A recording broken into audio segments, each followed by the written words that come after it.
I still remember the burning sting of the antiseptic, the harsh fluorescent light overhead, and the echo of my father's voice as he hung up on me. "Why are you making such a fuss? You're not dying. Don't call in a panic." Claire needs support urgently now. I was lying on a gurney in the ER, bleeding, barely able to breathe after a car crash.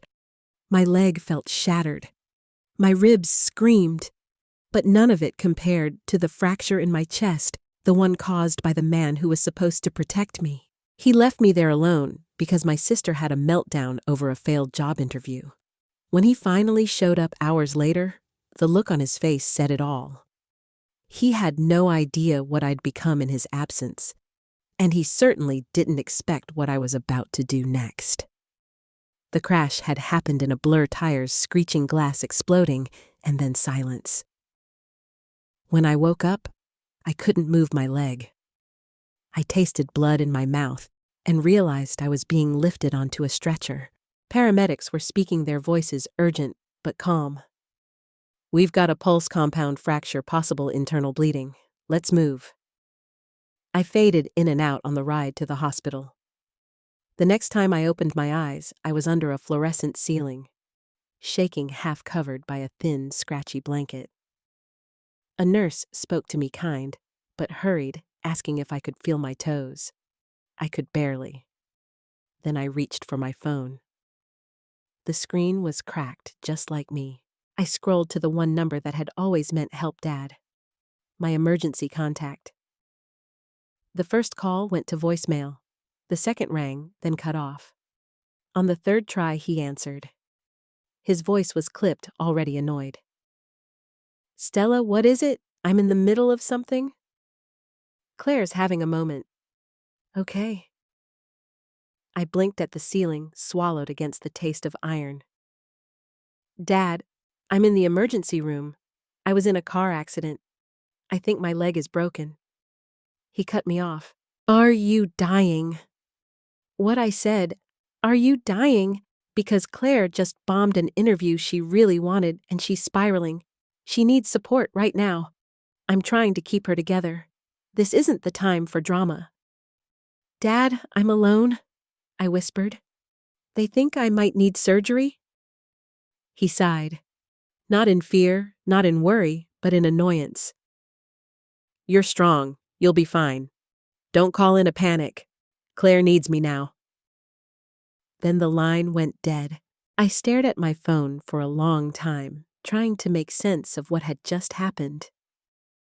Not the accident, not the pain, but that my father, my only living parent, had chosen my sister's emotional crisis over my physical trauma. I laid there, the antiseptic stinging my nose, the beep of machines the only reassurance I had. The nurse returned, this time gentler, and asked if there was anyone coming. I nodded, even though I wasn't sure anymore. I kept checking the door, waiting for him to appear, but no one came. And in that waiting, something shifted in me. For the first time, I realized just how alone I really was. Not just in that room, but in this family. As I lay in that sterile hospital room, numbed by both painkillers and disbelief, the truth started to bloom inside me like a slow-burning bruise. This wasn't new. It had always been like this. Claire, the golden child. Claire, the delicate one. Claire, who needed extra care, extra patience, extra attention. And me, I was the strong one. The one who didn't need babysitting, the independent spirit. That's what they used to call it when I got overlooked. "Stella's doing fine. Let's focus on Claire. She's just more sensitive." I thought back to birthdays, how mine were quiet dinners while Claire got backyard parties, string lights, and 3-tiered cakes. I remembered my high school graduation, how my dad missed the ceremony because Claire had a panic attack over a B- on her final exam. He said, "You understand, right? She really needed me that day." And I did understand. For years, I told myself I did. Even in college, when I took on 2 jobs to pay tuition, he sent Claire rent money and bought her a new laptop because hers made her anxious. When I mentioned mine was falling apart, He suggested I save up or check Craigslist. The double standard was constant, so subtle at times that I gaslit myself into believing I imagined it. But lying in that hospital bed staring at the blank white ceiling, I knew better. There had been the time Claire got drunk and backed Dad's car into a neighbor's fence. He called it a learning experience, but when I once forgot to refill the gas before returning the car, he lectured me for an hour about responsibility and respect.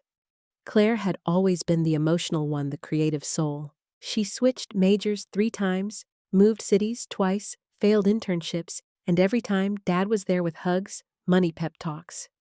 Me. I landed a stable job, paid my own bills, stayed out of trouble, and somehow that made me less worthy of his attention, because I didn't need him until now. Until my car spun off the road, and I needed him not as a provider, but just as a father to show up to sit next to me to care. And he didn't. He chose Claire again. Over and over she demanded and received. I endured and was ignored, even when I was the one on the table. Even when the doctors were discussing possible surgery and internal bleeding, even then, I thought about all the times I'd reassured myself with, he just worries about her more because she struggles. But now I realized something even heavier. He never actually saw me. He only saw what I could handle and assumed I'd handle it alone. That night, lying with a fractured body and a newly shattered heart, I let the denial fall away. The fog lifted, and in its place, something colder and clearer took root. This wasn't love. This was neglect dressed up as expectation. I used to believe that if I worked hard enough, stayed quiet enough, gave enough, I'd finally earn his love. Not just approval love, but growing up that love was always conditional. If I succeeded, it was expected. If Claire simply tried, it was praised. When I brought home straight A's, Dad would glance at my report card, nod, and say, "Good, that's how it should be." But when Claire passed a class she'd been failing, he took her out to dinner, posted about it on Facebook, and told the world how resilient she was. I learned early on that competence wasn't celebrated, it was exploited. He leaned on me to help around the house to manage bills when he traveled to keep things steady. Meanwhile, Claire floated through life with a safety net woven from our father's endless second chances. Once, when she ran up nearly 2-0 in credit card debt by accident, he bailed her out, then asked me if I could cover the utilities for the next 2 months to help rebalance the household. And I did it because I thought that's what love looked like. Picking up the slack, being the dependable one, always saying, "I understand," while swallowing resentment like bitter medicine. But I didn't understand. Not really. Not until I was lying in a hospital gown with stitches across my side and bruises blooming down my arms. And my father told me plainly, coldly, that I was being dramatic, that my sister's failed job interview was more urgent than my pain, that I wasn't dying, so I shouldn't have called. I remember staring at the wall after that call, trying to process the shame. The worst part wasn't even his rejection. It was how familiar it felt. This wasn't a one-time betrayal. It was the culmination of years of being invisible unless I was useful. Years of playing the role of the strong daughter, the self-sufficient one, the easy kid. That role had become my prison. I had taught them how to treat me not by speaking, but by enduring, by never asking for more, by always stepping aside for Claire, even when I was bleeding. Even now, it struck me then that if I didn't change the script, no one would. That maybe the most radical thing I could do was stop trying. Stop performing strength for a man who only valued me when I needed nothing. Stop bleeding quietly just to protect the comfort of others. Stop calling it love when it was really control wrapped in praise. Lying there, I realized this wasn't just a car crash. It was a breaking point. And maybe finally that was exactly what I needed. By the time night fell, and I was moved to a quieter room in the trauma wing, the hospital had become a strange kind of sanctuary, cold and impersonal, but still more comforting than the hollow warmth I'd grown used to at home. The nurse dimmed the lights, adjusted the blanket around my cast, and asked softly, "Is your family coming?" I gave the only answer I could. "No." She didn't press, just nodded and said, "Let us know if you need anything." But I did need something I had never let myself ask for before. Protection, not from pain. I could endure pain, but from the people who kept calling it love while watching me break. That's when I reached for my phone again. My hand was steadier now. I scrolled past Dad, past Claire, and tapped on Miss Eliza Grant, my lawyer. I'd worked with her years ago on a housing matter. Nothing major, but she was competent, calm, and kind. And most importantly, she didn't look at me like I was overreacting. When she picked up, I expected to fall apart. Instead, I surprised myself. "Eliza, it's Stella. I'm in the hospital." Pause. "Are you safe?" she asked instantly. "Yes, physically, yes, but I need help. Legal help." I explained everything. The accident, the call, the dismissal, the years of financial help I'd given my father and sister. Thousands I'd quietly transferred over the years under the guise of being the responsible one. Her voice didn't waver. "Okay, I understand. What do you want to do?" "I want to cut them off," I said. The words came out like a confession but felt like a release. "I want to make sure they can't access anything. I want to revoke everything I've ever signed. Power of attorney will beneficiaries' financial access all of it." She didn't ask why. She didn't need to. Instead, she said, "Do you have documentation of the support you've given them?" I nodded reflexively, then added, "Yes, I started saving records months ago. Bank transfers, emails, even some texts. I hadn't known why I'd started doing it. Maybe a quiet part of me had seen this moment coming." "Good," she said. "That will help. I'll come to the hospital in the morning. We'll draft everything. You don't need to do this alone." And for the first time in a long time, I believed her. When we ended the call, I sank back into the pillows. The machines around me beeped steady and sure. I wasn't just trying to survive anymore. I was choosing myself. The girl who had always come second. The woman who had always swallowed her voice. She was done performing strength for people who weaponized it. And for the first time, the silence didn't feel like abandonment. It felt like space. Space to breathe. Space to begin again.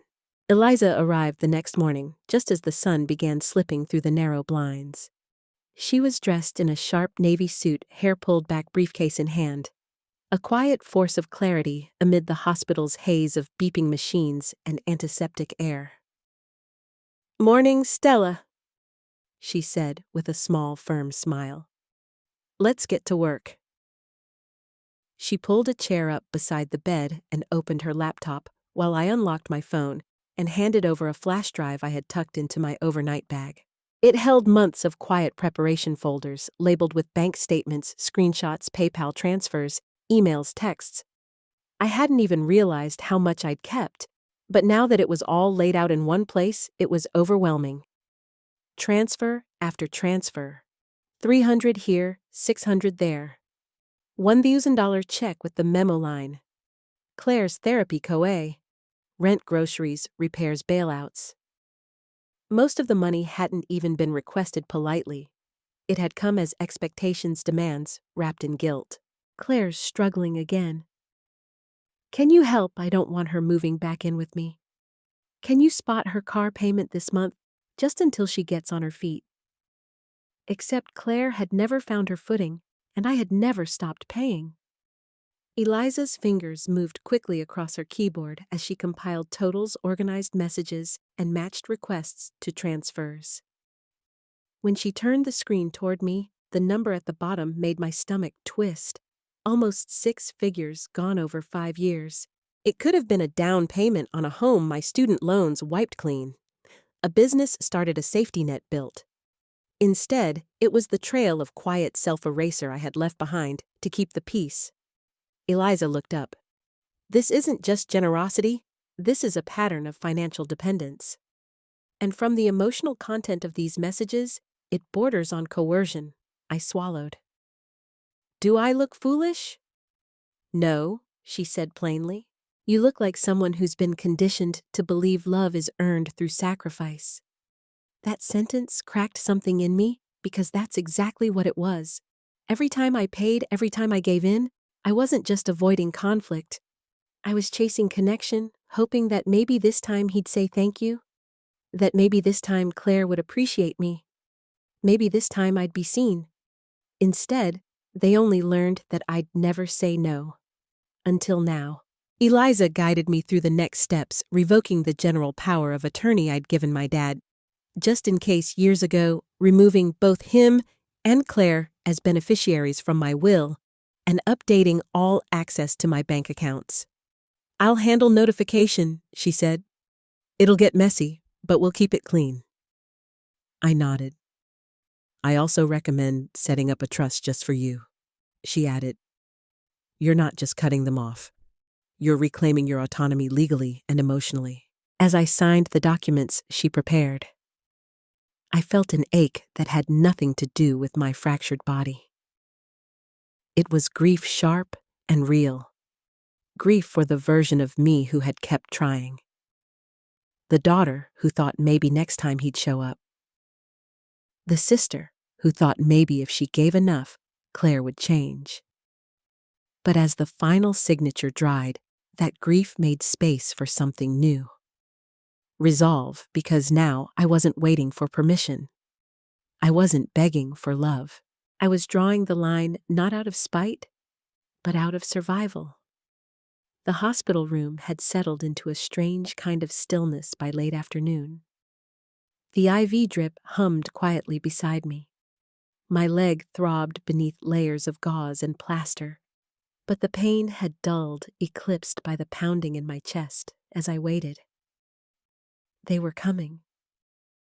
The hospital had finally reached my father when I listed him as next of kin during intake. I hadn't expected him to arrive right away, but Eliza, ever prepared, stayed by my side just in case. I guess they'll come when they think they can make a scene, she said, calm as ever. They're not used to being shut out. She was right. At 4:47 p.m., the door opened. My father entered first, looking as though he'd rushed, or at least wanted to look like he had. His tie was loose, his face set in what might have passed as concern to anyone who didn't know him. Claire trailed behind, oversized sunglasses perched on her head, her expression teetering between annoyance and wounded pride, and then their eyes landed on Eliza. Immediately, the warmth vanished. "Who is this?" Dad demanded, pointing at her with the subtlety of a freight train. Eliza stood smoothly. "Good evening. I'm Eliza Grant, Stella's attorney." Claire's lips curled. "An attorney? Oh, come on." I sat up, a little pain shooting through my side. "Sit down if you want to talk, or walk out. Your choice." Dad's jaw flexed. "Is this about earlier, Stella? You can't seriously be mad. You're not. You weren't dying." Claire was in a really bad place. "Over a job interview?" I asked. My voice was flat cold. "You left me bleeding in the ER because Claire got rejected by LinkedIn." Claire gasped. "I was having a panic attack. You were disappointed," I snapped. "I was in surgery prep alone." My dad raised his voice. "You're being dramatic again. You always turn everything into a crisis. That line again." It hit like a slap. "Eliza," I said, still staring at them. "Would you mind playing the message?" She nodded, took out her phone, tapped twice. The room filled with the harsh buzz of a speaker. "Why are you making such a fuss? You're not dying. Don't call in a panic. Claire needs support urgently now." Claire's voice came through next, faint but clear. "You're so self-centered, Stella. Can't you see I'm spiraling? Then the call cut off. Silence. Utter damning silence. My father looked stunned. Claire turned pale. "Did you record us?" he growled. "Yes, after you hung up on me. Something told me I might need proof when you started spinning the story." My father's face flushed red. "This is insane. You've lost your mind." "No," I said, steady now. "I finally found it." Eliza stepped forward, papers in hand. "As of today, Stella has formally revoked all financial access and responsibilities toward either of you. This includes power of attorney shared accounts and any future legal or medical authorizations. You are no longer entitled to anything connected to her name or resources." Dad snatched the paper from her hand. "You can't do this." "She can," Eliza said coolly, and she has. Claire lunged forward. "But I need help. I'm looking for jobs. I can't go back to Mom's. That's not my problem anymore," I said, voice like steel. "You've had years of lifelines. I was the one bleeding this time, and you still made it about you." "Your family," Dad shouted. "No," I said, "your blood. That's not the same thing." He stared at me, eyes wild, "After everything I did for you. You raised me to be responsible so I could fund your irresponsibility. That's not parenting. That's dependency." They didn't argue after that. They just stared, stunned, sputtering, defeated, and when Eliza opened the door with a quiet nod, they walked out of my life. No more performances, no more pleading. Just the cold, clean sound of a closing door. The silence they left behind wasn't peaceful. It was heavy, like the air after a storm, when the clouds haven't quite cleared and everything feels drenched in aftermath. Eliza stayed a moment longer. She gently placed the signed documents into her folder, zipped it shut, and gave me a long, quiet look. "They'll push back," she said softly. "Emotionally, maybe publicly. Be prepared for anger masquerading as heartbreak." I nodded, even though my stomach was already twisting. And she was right. They didn't wait long. That night, while I was still on IV antibiotics and painkillers, I got the first text from Claire. "I can't believe you blindsided us like that. You've always been jealous. You wanted to humiliate me in front of him." A minute later, "You're not a victim. You just like playing one now that it gets you sympathy." Then my father, "This is a betrayal, after all we did for you. I paid for your braces, your summer camp, your childhood, and this is how you repay me." Each message chipped at the shell I'd started to build, but I didn't respond. Eliza had told me, "Silence is power. Let your attorney speak for you. Let your boundaries speak louder than any reply." So I muted their numbers. I let the phone buzz itself into irrelevance, but it didn't stop there. 2 days after being discharged, hobbling at home on crutches, I opened Facebook and saw it. A vague post from my father. "Sometimes the ones you love most hurt you the deepest, especially when they forget where they came from." Dozens of pitying comments followed. Aunt Lorraine posted a comment dripping with passive aggression. "We raised our kids better than that. Loyalty is everything." I didn't respond. But what stunned me wasn't their smear campaign. It was who stayed silent and who didn't.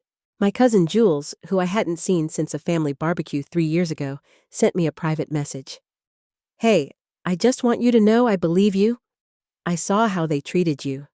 Claire was always the storm, and you were expected to be the umbrella. That wasn't fair."